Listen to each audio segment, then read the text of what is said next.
একটা দেশের সাধারণ মানুষ তার নিজের কি কোনো অধিকার নেই? সে কি বলবে, কি পড়বে, কি খাবে, কোন ধর্ম পালন করবে, কিংবা আদৌ কোনো ধর্ম বিশ্বাস করবে কি করবে না, সেটা সম্পূর্ণ তার ব্যক্তিগত ব্যাপার। এটা তার জীবন।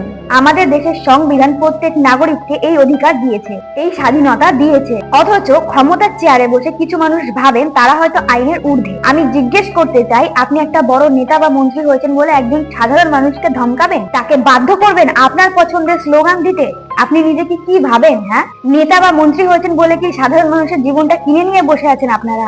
জনপ্রতিনিধিদের কাজ কি? সাধারণ মানুষের সেবা করা, তাদের বিপদে পাশে দাঁড়ানো, এলাকায় উন্নয়ন করা, বেকারদের চাকরির ব্যবস্থা করা, নাকি আপনার মতো রাস্তাঘাটে সাধারণ মানুষকে ধরে ধমকানো? রাজনীতি আর ধর্মকে যেভাবে মিশিয়ে দেওয়া হচ্ছে আর তার খাড়া যেভাবে সাধারণ মানুষের ঘাড়ের ওপর নামিয়ে আনা হচ্ছে, তা অত্যন্ত বিপজ্জনক। জয় শ্রীরাম একটি পবিত্র নাম, এটি একটি ধর্মীয় স্লোগান, কিন্তু সেটাকে যখন ভয়ের পরিবেশ তৈরি করতে, কাউকে ছোট করতে বা নিজের ক্ষমতা জাহির করতে ব্যবহার করা হয়, তখন সেই ধর্মেরই অপমান হয়।